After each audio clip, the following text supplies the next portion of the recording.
When did you reverse racism? I was driving out of my gated community when this lady jumped off the curb right in front of my car. She was screaming and waving her arms like she was directing airplane traffic. I slammed my brakes and coffee went everywhere. She rushed to my window demanding to know if I lived there. Her face was red and spit flew as she yelled about watching me drive through her neighborhood. Her husband jogged over looking mortified in his cargo shorts and polo shirt. "Karen, please," he said, grabbing her elbow. "This is our neighbor from the blue house." She shook him off and demanded my driver's license like she was neighborhood security. Her pom-pom slippers made her authority act even more ridiculous. Instead of getting mad, I just started laughing. "You know what? Come over for drinks this afternoon. Let's get to know each other better as neighbors." The husband's jaw dropped. That's very kind of you." Karen kept sputtering about documentation while her husband dragged her away apologizing. I drove home sticky with coffee but oddly amused by the whole thing. 4 hours later, I walked to their house carrying red and white wine. Mitchell answered, looking shocked I actually came.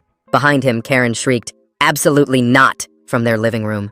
Mitchell's face went crimson as he stood in the doorway doing that awkward shuffle. "I'm so sorry. She's not feeling social, but maybe I could stop by your place in an hour?" I shrugged and walked home. Sure enough, an hour later, Mitchell knocked carrying a six-pack. We sat on my porch and he practically collapsed into a chair. "I'm really sorry about this morning. Karen's been getting worse lately. She watches the neighborhood Facebook page like it's her job." We cracked open beers and talked. Mitchell was a software engineer who worked from home and seemed desperate for normal conversation. We discovered we both loved craft beer and hated the HOA rules. After his third beer, he admitted Karen had called the police on 3 other neighbors this month alone. "I keep telling her she's going to get us sued, but she thinks she's protecting property values," he said miserably. We ordered pizza and moved inside to watch the game. Mitchell relaxed for the first time all day. He kept thanking me for being understanding and not filing a complaint about the morning incident. "You know what's crazy?" Mitchell said during halftime. "In 23 years of marriage, this is the first time I've just hung out with a friend without asking permission." We were laughing about the HOA's latest ridiculous rule about grass height when Mitchell's phone started buzzing. He ignored it. Then it rang, and rang, and rang. "Maybe you should answer," I suggested. Mitchell shook his head. "She's probably calling to demand I come home. For once, I'm going to enjoy my evening." His phone finally stopped. We high-fived and opened another beer. The third quarter had just started when I noticed something odd.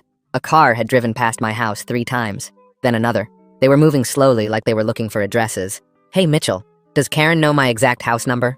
"No. Why?" That's when we heard the sirens. Not just 1 or 2, but what sounded like every cop car in the county. The noise got louder and louder until red and blue lights were flashing through every window. I peeked through the blinds and my blood went cold. Multiple police cars had surrounded my house. Officers were taking positions behind their vehicles with weapons drawn. More cars kept arriving. I could see officers moving through my backyard. They had the whole property surrounded. "Oh my God," Mitchell whispered, looking through another window. "What did she tell them?" In my driveway, I could see Karen talking animatedly to what looked like a police captain. She was gesturing wildly at my house, and I could see her mouth forming words that looked like dangerous and hostage. Even from here, her pom-pom slippers looked ridiculous against the severity of what was happening. A megaphone crackled to life. "This is the police. We have the house completely surrounded. We know you're in there." Mitchell and I looked at each other in terror. Whatever Karen had told them, it was clearly more than just, "My husband is watching football." The tactical positions the officers were taking suggested they thought something serious was happening inside. "Should I go out there?" Mitchell asked, his face pale. "Wait," I said. "Let me think. If she told them you're in danger and you walk out fine, they'll know she lied. But if they think I'm dangerous..." The megaphone crackled again. "You have 30 seconds to respond before we escalate. Release the hostage immediately." Hostage. She'd told them Mitchell was a hostage. My hands started shaking as I realized how bad this could get. One wrong move and this could end with me dead on my own living room floor. Mitchell reached for the door handle, but I grabbed his arm. Outside, I could hear more sirens approaching. Whatever happened next would happen fast. Through the window, I saw an officer with SWAT gear arriving on scene. The megaphone counted down. 20 seconds. My heart was pounding so hard I could barely breathe. Mitchell looked at me with panic in his eyes as we both realized Karen might have finally gone too far. 10 seconds. The countdown hit 0, and I grabbed Mitchell's arm hard, yanking us both down behind my couch, just as the megaphone voice boomed that they were coming in. The front door exploded inward with a crack that made my ears ring, wood splintering everywhere as officers poured through like water breaking a dam. Red laser dots swept across my walls and ceiling while boots thundered on my hardwood floors. More officers streaming in through what used to be my doorframe. They were screaming commands all at once, telling us to show our hands, get on the ground, don't move. All of it mixing into this wall of noise that made thinking impossible. Mitchell and I hit the floor face first, arms stretched out wide while rifle barrels pointed at us from every direction. My cheek pressed against the cold wood, and I could see dust bunnies under my entertainment center that I'd missed while cleaning. Such a stupid thing to notice while cops had guns on me. More boots kept coming, officers calling out "clear" as they swept through my kitchen, my hallway, checking every closet and room like they expected to find bodies or bombs. Someone's knee pressed into my back while hands patted me down for weapons, pulling my phone and wallet from my pockets before zip-tying my wrists behind me so tight the plastic bit into my skin. Mitchell grunted next to me as they did the same to him, both of us lying there like criminals while my house got torn apart by what looked like half the police force. I managed to turn my head enough to tell the officer kneeling on me that I was the homeowner, and this was all a huge mistake. But he just said they were following protocol for a reported hostage situation and to stay still.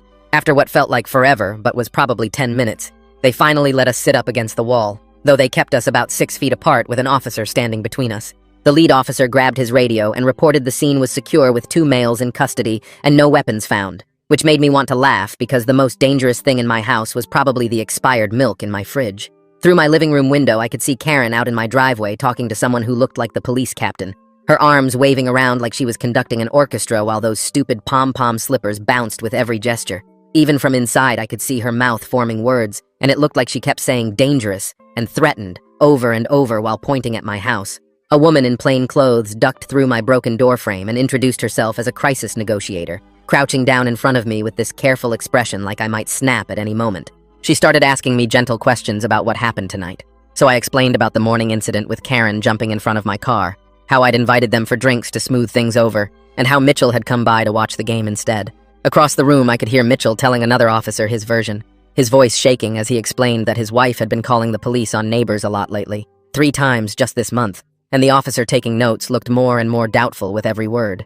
The negotiator asked to see my phone to verify our timeline, so the officer who'd taken it handed it over, and she scrolled through my texts with Mitchell about watching the game, then walked over to check that my TV was actually on the sports channel we'd claimed. She took photos of the pizza box on my coffee table and the beer bottles lined up on the side table, documenting everything while more officers tramped through my house taking pictures and notes. After about an hour of this, 2 officers brought Karen inside to give her statement, but they took her straight to my dining room while moving Mitchell and me to separate bedrooms so we couldn't hear each other or her. I sat on my bed with my wrists still zip-tied, watching through my bedroom window as more police cars kept arriving like this was the crime of the century instead of a crazy neighbor making stuff up. The officer guarding me kept checking his watch and shaking his head, and I heard him mutter something about overtime and false reports when his radio crackled with updates. Through my closed door, I could hear muffled voices, Karen's high-pitched tone cutting through even when I couldn't make out the words. Then long silences, then more talking. Finally, the police captain himself came into my room carrying a tablet, and he pulled up security footage from the neighborhood gate that showed Mitchell walking up my driveway at exactly the time we'd said, carrying his 6-pack and looking relaxed, not like someone being held against his will. The timestamp on the footage matched our story perfectly, showing Mitchell had been here for hours before Karen called claiming he was in danger. The captain's face got harder with every frame he reviewed, and he called someone on his radio to bring the woman who'd made the report to the living room immediately. 2 officers walked Karen into my living room, and she was still talking non-stop about how she'd seen suspicious activity and knew something bad was happening. The captain stood there with his arms crossed while Karen kept pointing at me and saying she'd been watching my house for months because she knew I was up to no good. Mitchell came out of the other bedroom with his guard, and his face went white when he saw his wife standing there in her pom-pom slippers, still trying to convince everyone she was right. An officer near the captain leaned over and told him they'd searched the whole house and found nothing. No weapons, no drugs, no evidence of any crime at all. The captain's jaw got tight, and he stared at Karen, who was still rambling about how she'd heard screaming and knew Mitchell was in danger. She kept insisting she'd done the right thing and that they should be thanking her for being vigilant about neighborhood safety. The negotiator pulled the captain aside, and they had a quick conversation while looking at their notes and shaking their heads. Mitchell stood there rubbing his wrists where the zip ties had been, and I could see red marks all around them from how tight they'd been. My living room was completely wrecked with couch cushions thrown everywhere, books scattered on the floor, and my TV stand pulled away from the wall where they'd checked behind it. Picture frames were face down on the coffee table, and my kitchen drawers were all open from their search. The captain walked back over and told us they were removing the restraints, but we couldn't leave while they finished their investigation. An officer cut the zip ties off my wrists, and the blood rushed back into my hands, making them tingle and burn. My wrists were raw and had deep red lines where the plastic had cut into my skin for the past 2 hours. The negotiator came back after talking to Karen in another room for 20 minutes and told us Karen had admitted she might have exaggerated some details because she was worried about her husband's safety. She explained that Karen claimed she heard screaming from my house which the officers figured was probably just us cheering during the game. Karen also said she saw Mitchell looking distressed through the window, which was probably him getting excited about a touchdown or something. The negotiator kept apologizing and saying they had to take every report seriously, but it was becoming clear this was a false alarm. Mitchell started shaking when he heard what Karen had told them, and tears ran down his face. He kept saying he was sorry over and over, and that he couldn't believe she'd done this to us. The officers took photos of our wrists and documented the injuries from when they'd tackled us to the ground and zip-tied us. Mitchell had a bruise forming on his cheek from where his face hit the floor, and my shoulder was killing me from how they'd twisted my arm behind my back. More officers kept coming and going, filling out paperwork and taking statements from everyone, including the neighbors who'd come outside to watch. It was almost 2 a.m. when the captain finally said we were free to go, but would need to come to the station the next day for official statements. He personally apologized for the response and explained they had to treat every hostage report as real until proven otherwise. Mitchell asked if he could stay at my place because he couldn't face going home to Karen right now. We sat in my destroyed living room surrounded by the mess the police had made, and neither of us could sleep. My hands were still shaking, and every time I closed my eyes, I saw those rifles pointed at my face. Mitchell kept pacing around and apologizing and saying he should have answered his phone when Karen called earlier. We tried watching TV but couldn't focus on anything, and just sat there in silence most of the night. Around 5 a.m, Mitchell finally passed out on the couch, and I dozed off in my chair. My phone started buzzing like crazy around 7, and when I checked it, the neighborhood Facebook group had completely exploded. Someone had posted a video of all the police cars and SWAT vehicles surrounding my house, and everyone was going nuts trying to figure out what happened. People were saying it was a drug bust, others thought it was terrorism related, and one person claimed they heard it was a murder. The comments kept coming with everyone sharing what they supposedly saw or heard and making up wilder and wilder stories.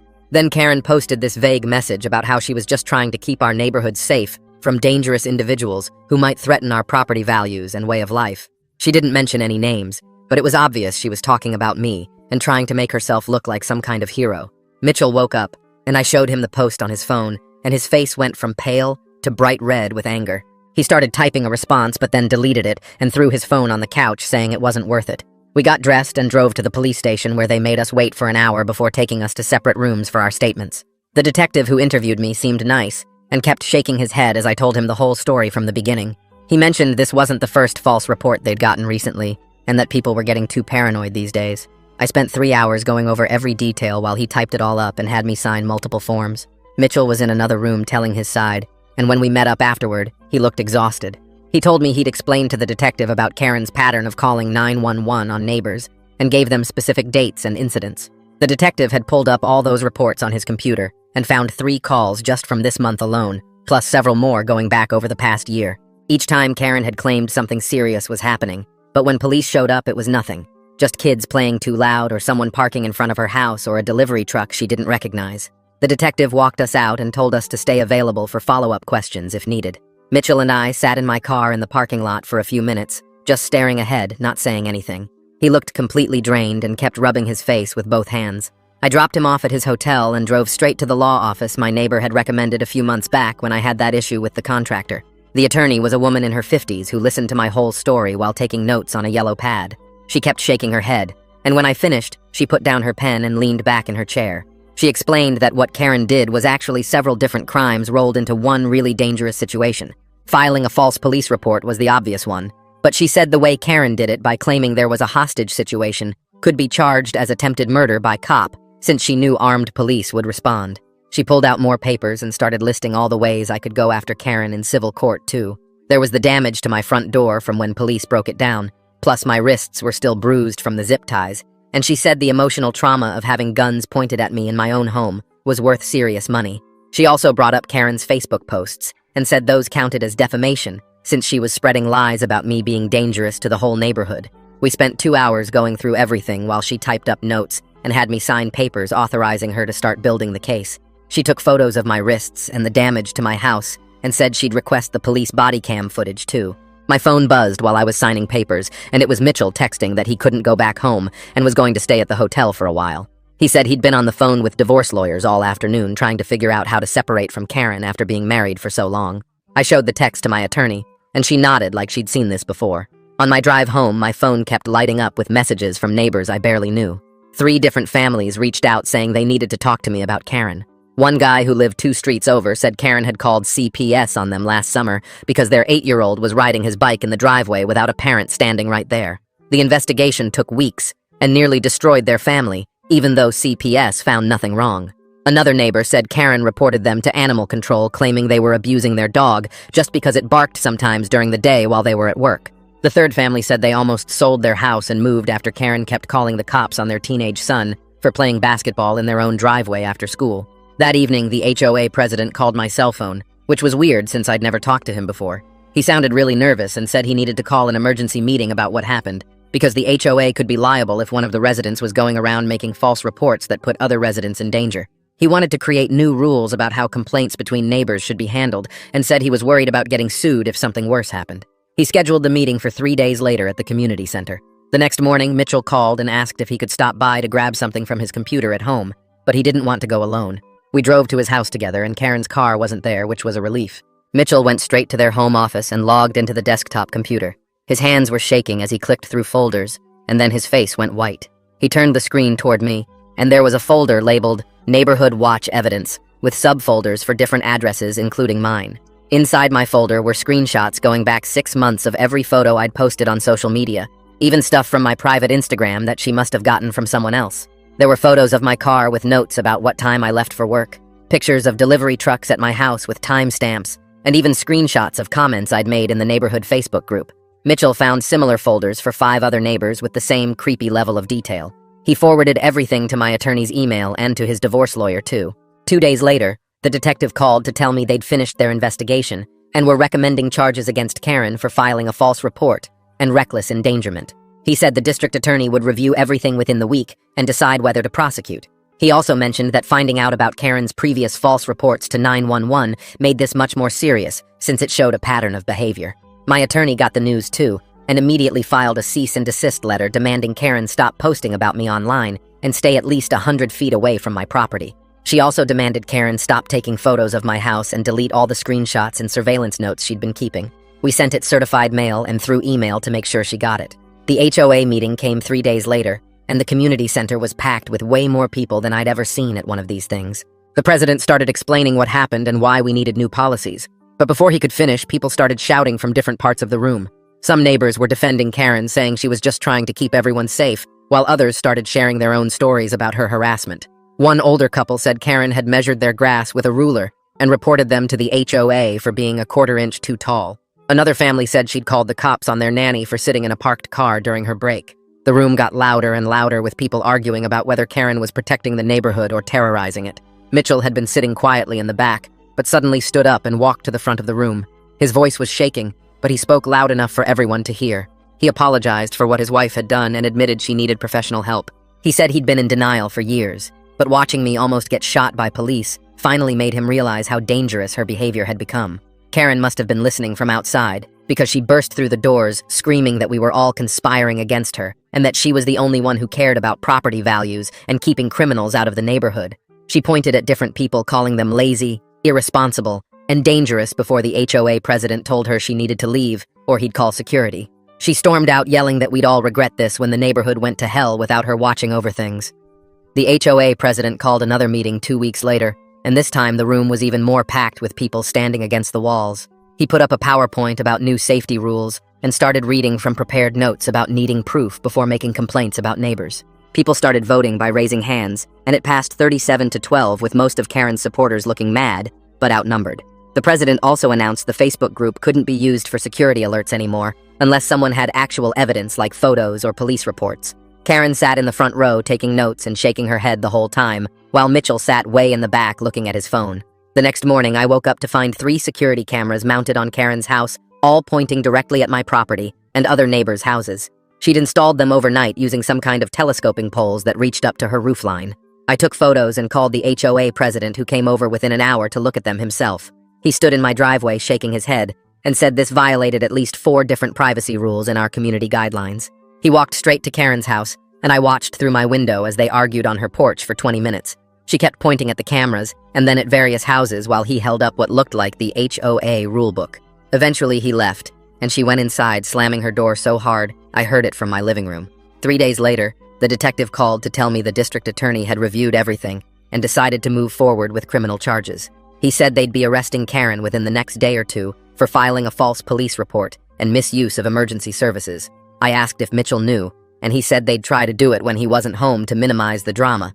The arrest happened the next afternoon while I was working from home, and Mitchell was at his office. 4 police cars pulled up to their house, and officers walked up to the door with papers in their hands. Karen answered wearing her bathrobe, and I could hear her screaming from inside my house, even with all the windows closed. They put her in handcuffs right there on her porch, while half the neighborhood watched from their driveways and windows. She kept yelling about her rights and demanding to call her lawyer as they walked her to the patrol car. The whole thing took maybe 10 minutes, but the neighborhood Facebook group exploded with posts and comments within seconds. Mitchell called me that night sobbing so hard I could barely understand him at first. He said he'd gotten home to find crime scene tape on his door and a note from the police about Karen's arrest. He kept saying he didn't know what to do because she was his wife, but she'd also almost gotten me killed with her lies. He told me he'd been staying at the Hampton Inn down the street for a week already, because he couldn't deal with her anger about the HOA meeting. His voice cracked when he admitted he was almost out of money and didn't know where he'd go next. I told him to pack a bag and come stay in my guest room until he figured things out.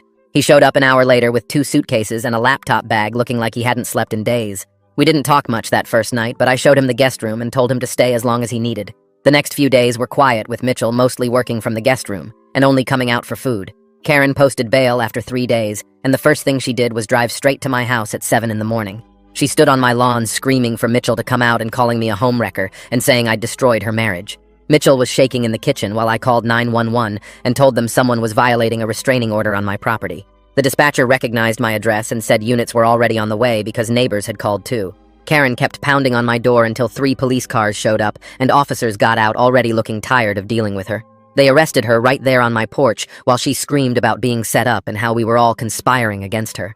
The same detective called me later to say the judge had revoked her bail after this second arrest, and she'd be held until trial. He said judges don't like it when people violate restraining orders hours after posting bail because it shows they won't follow court orders. Mitchell cried again when I told him, but also looked relieved like a weight had been lifted off his shoulders. The local news picked up the story a week later, though they didn't use our real names or show our houses. They called it a cautionary tale about false 911 calls and interviewed the police chief about wasting resources. After the story aired, 3 more neighbors contacted me privately to share their own stories about Karen's harassment over the years. One family said she'd called animal control on their indoor cat, claiming it was a danger to the neighborhood. Another couple said she'd reported them to code enforcement 17 times for things like leaving their trash cans out an hour too long. Mitchell started seeing a therapist the week after the news story and came home from his first session looking shocked. He told me the therapist helped him realize Karen had been controlling every part of his life for decades. She'd picked his clothes, controlled their bank accounts, decided what he could watch on TV, and even monitored his work emails. He said he hadn't been allowed to have friends over since they bought the house 8 years ago. I started therapy too because I couldn't shake the image of all those guns pointed at me in my own living room. My therapist specialized in trauma from police encounters and said what I was feeling was totally normal for someone who'd been through that. I'd wake up at night thinking I heard sirens or jump when cars drove by too slowly. The fear that police might burst through my door again made it hard to relax even in my own home. 3 weeks later, we were sitting in a courtroom watching Karen's lawyer stand up and start talking about anxiety disorders. He pulled out medical records and waved them around saying Karen had been diagnosed years ago and that her fear of me was genuine because of her condition. The prosecutor stood up holding a thick folder and started reading dates and addresses from all the false reports Karen had filed over the past 5 years. She listed 17 different incidents where Karen had called police on neighbors for things like kids playing basketball or someone parking too close to her driveway. The judge looked annoyed as the prosecutor showed a pattern of Karen using 911 like her personal complaint line. Mitchell sat next to me taking notes on everything being said because his divorce lawyer wanted copies of all the court documents. After court, Mitchell drove straight to his lawyer's office and filed the divorce papers he'd been putting off for weeks. The lawyer helped him fill out forms for separating their bank accounts and dividing their assets. Mitchell signed papers requesting the house since Karen's arrests happened there, and she couldn't return anyway because of the restraining order. 2 days later, Mitchell called me sounding confused because his lawyer found 3 bank accounts Karen had hidden with almost $40,000 total. The statements showed she'd been moving money from their joint account for 2 years, putting $500 here and $300 there into accounts only in her name.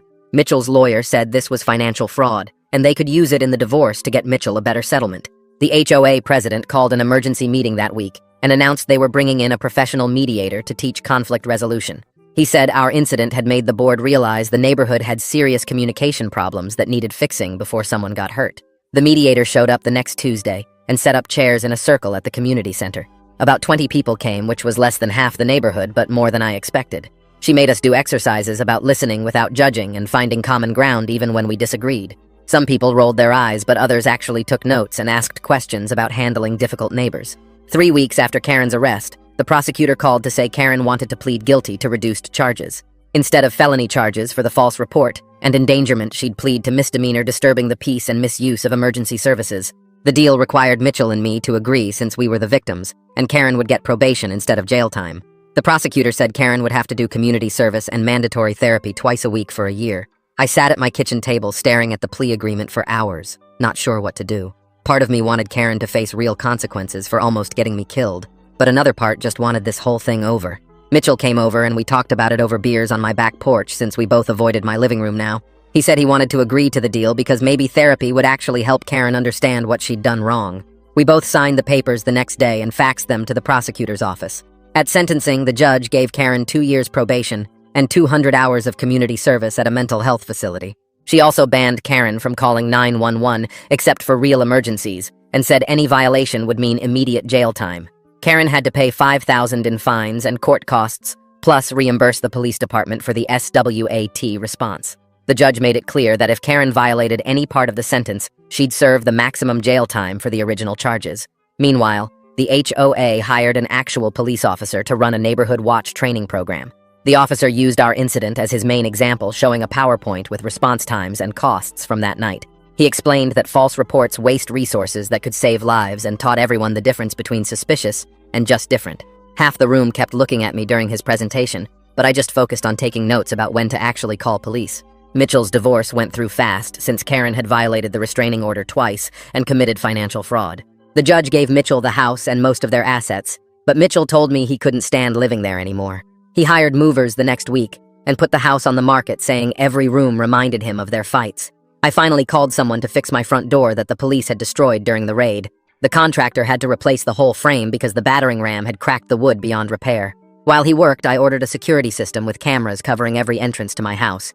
The installation guy said he'd been getting lots of calls from our neighborhood lately and asked if something had happened. I just told him we'd had some break-ins and left it at that, not wanting to explain the whole story again. The security system had motion sensors and an alarm that would call my phone before alerting the monitoring company. Mitchell found a 1-bedroom apartment across town near his office and seemed happier every time I saw him. We started meeting at a sports bar downtown to watch games instead of at my house because neither of us felt comfortable there anymore. He bought new furniture and decorated his place how he wanted for the first time in decades. During one game, he told me he'd joined a hiking group and was planning a camping trip, something Karen had never let him do. He looked younger somehow without the stress of constantly managing Karen's moods and paranoia. 3 months into her court-ordered therapy, Karen started sending out these typed apology letters to everyone she'd harassed over the years. Mine showed up on a Tuesday morning with the official therapy center letterhead and everything. She wrote about recognizing her anxiety issues and taking responsibility for the SWAT incident, but it felt like her therapist had basically dictated the whole thing. Mitchell told me she'd sent similar letters to 12 other neighbors, including the family she'd called CPS on. Most people just threw them away, but the older couple down the street actually wrote back saying they accepted her apology and hoped she'd get better. The neighborhood Facebook group stayed pretty quiet without Karen's constant posts about suspicious cars and people walking dogs too early in the morning. You could tell there was this weird split, though, between the people who still thought Karen had been protecting the neighborhood and those of us who'd been targeted by her. At the next HOA meeting, half the room wouldn't even look at me and Mitchell, while the other half kept coming up to share their own Karen stories. The HOA president tried to keep things focused on normal stuff like landscaping budgets, but every discussion somehow circled back to what happened that night with the police. 6 months after everything went down, Mitchell called me all excited about this woman he'd met at a coffee shop near his new apartment. Her name was Sarah, and she worked as a nurse at the hospital downtown. He kept saying he couldn't believe someone normal actually wanted to date him after 23 years with Karen. They'd been out 4 times, and she hadn't once checked his phone or demanded to know where he was every minute. He was learning basic relationship stuff, like it was okay to have different opinions about movies, and that arguments didn't have to turn into screaming matches. Meanwhile, my lawsuit against Karen's homeowner's insurance finally went through after months of paperwork and depositions. The insurance company settled for $35,000, which covered my therapy sessions, the new security system, the door replacement, and left me with enough to take a nice vacation. My lawyer said they wanted to avoid a jury trial where the SWAT footage would play badly for them. The check arrived the same week Mitchell told me Karen was finally moving. She'd finished her community service hours at the mental health facility and decided to go live with her sister in Arizona. Mitchell helped her pack just to make sure she actually left and told me she seemed different, like the fight had gone out of her. The moving truck pulled away on a Thursday afternoon, and you could practically feel the whole neighborhood exhale. 3 weeks later, the HOA sent out this new policy document they called the Good Neighbor Guidelines, which written because of our incident. It had specific rules about when to call police, what constituted actual suspicious behavior, and consequences for false reports, including HOA fines and possible legal action. They even brought in that police officer again to do another training about the difference between being vigilant and being paranoid. Everyone knew why these rules existed, but nobody said Karen's name out loud anymore.